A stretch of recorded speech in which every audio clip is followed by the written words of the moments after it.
All right, so I'm here with Madan Jagernauth of Hitachi, and so you're part of a panel here at PCIA about NFV. So tell me a little bit about what you're going to talk about. Hi Joey, it's good to meet you again today. So what we're going to talk about tomorrow is what's happening with the mobile core.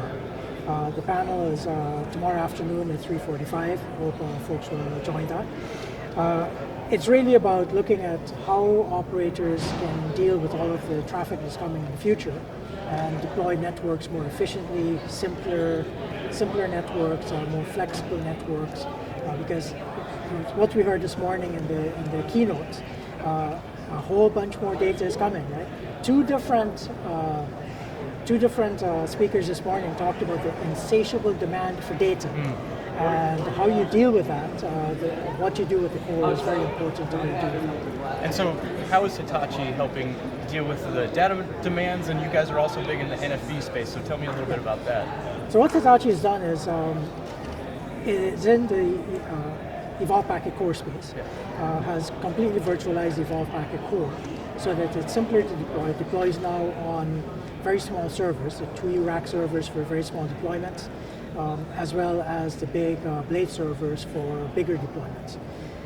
What that does is it gives operators great flexibility in terms of where they put the capacity they need for control versus data throughput. If you look at the data plane, most of the traffic is coming through the mobile network is really over-the-top traffic. Traffic that's coming for video, for Netflix or HBO Go or whatever else. That's traffic that's not really generating more revenue for the operators. It's really just traffic running through their network. So if they can deploy the capacity to deal with the offload traffic closer to the point of origin, then they can build their networks much more efficiently than bringing everything into a centralized central office and then having to deal with carrying traffic in and out of the network with big mainframe computers really that are very expensive.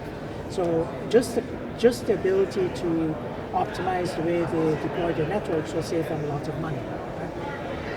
Also, what's happening, and you heard again this morning in the keynotes, there's a lot of machine type communications coming. Right? One of the speakers talked about 10 times as much devices as people connections. Right?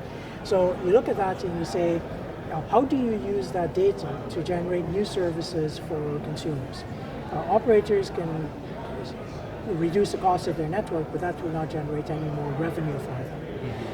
What Hitachi is doing is looking at utilizing all of the resources Hitachi has. And Hitachi has a lot of deployments in industrial processes to essentially enable all of those enterprise business processes with mobility. So you can optimize the way those business processes of the future operate. And really it's about making services better for people. And at the end of the day, it's about people. And what Hitachi refers to this as a social innovation. You know, in Japan, it's called social infrastructure. In the United States, it's just called infrastructure. But there's a lot of infrastructure that will deliver mobility solutions for people. And it has to be integrated into the enterprise workflow and the consumer access to the Internet of Knowledge.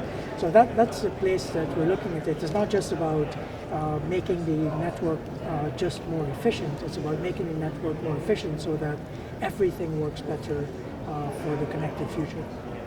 Well, thank you, Madan, for talking to me. Thank you, Joey. Good.